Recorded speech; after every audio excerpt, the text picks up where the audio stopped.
Hey everyone, welcome back to the channel. In this video, I will show you how to fix Gmail not logging in. So without any delay, let's get right into the video. So first step will be to checking your internet connection, whether it's your cellular data or your Wi-Fi connection. If it's working, then you're good to go. Then step 2 will be clearing your browser cache and cookies. I will show you how to do that. First, open a web browser. I will open a Google Chrome. Now go to the three dots at the top right corner. Go to settings, scroll down and go to privacy and security.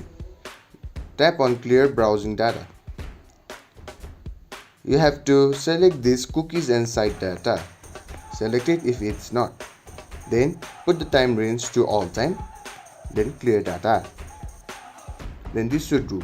If it still won't work, then try using a different browser or a different device. And step 4 will be by resetting your password.